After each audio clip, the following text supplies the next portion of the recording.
Covishield vaccine की दूसरी dose लेने के वक्त में तब्दीली की गई है, जिससे लोगों में शक पैदा हो गया है। मरकज के फैसले पर लोगों ने नाराजगी का इजहार किया। मरकज ने कोविशील्ड की दूसरी डोज लेने के वक्त में 84 दिन का इजाफा कर दिया है। इसे लेकर कोविन पोर्टल में जरूरी तब्दीली भी की गई है। इसके सबब पहली खुराक लेने के बाद मुस्तफीदीन 84 दिन से कम वक्त में अपॉइंटमेंट नहीं ले सकेंगे।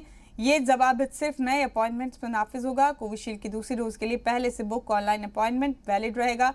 मरकज ने दूसरी बार कोविशील्ड वैक्सीन की डोज में गैप बढ़ाया है। मार्च महीने में 2 डोजेस के बीच गैप को 28 दिनों से बढ़ाकर 4 से 8 हफ्ते कर दिया गया था।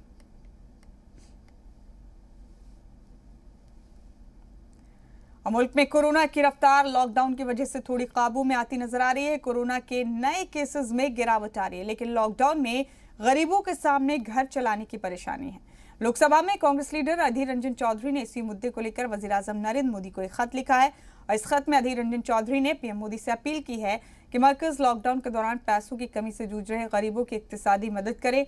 कांग्रेस लीडर ने मशवरा दिया है कि मरकज गरीब और बेरोजगारों को मुफ्त खाने का इंतजाम करे और हर महीने 6000 रुपए दिए जाए। कांग्रेस लीडर अधीर रंजन चौधरी के खत में खासतौर पर जिक्र किया गया है कि मगरबी बंगाल के लोगों को भी इस मंसूबे का फायदा दिया जाए। इससे कबल अधीर रंजन चौधरी ने लोकसभा स्पीकर ओम बिरला से पार्लियामेंट की लोक लेखा समिति की मीटिंग करने की अपील करते हुए खत लिखा था।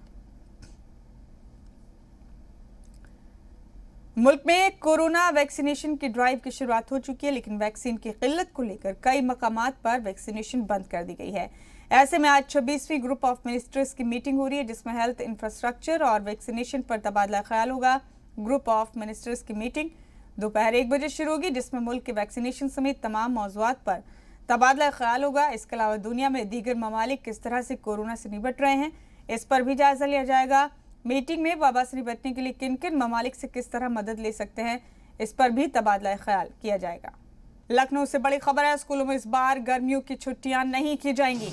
ऑनलाइन क्लासेस से तलबा की पढ़ाई होगी। 20 मई से स्कूलों में ऑनलाइन क्लासेस लगेंगी। नायब वजीर आला दिनेश शर्मा ने ये अहम बयान दिया। कोरोना के सबब अप्रैल से बंद हैं तमाम तालीमी सरगर्मियां और इसी के चलते अब स्कूल बंद नहीं किए जाएंगे। गर्मियों की छुट्टियों का हवाला देकर ये बड़ा अपडेट आपको इस वक्त का बता रहे हैं। स्कूलों में इस बार गर्मियों की छुट्टियां नहीं होंगी। यूपी में ऑनलाइन क्लासेस से तलबा की पढ़ाई होगी। 20 मई से स्कूलों में ऑनलाइन क्लासेस लगेंगी। नायब वज़ीर आला दिनेश शर्मा ने ये अहम बयान दिया।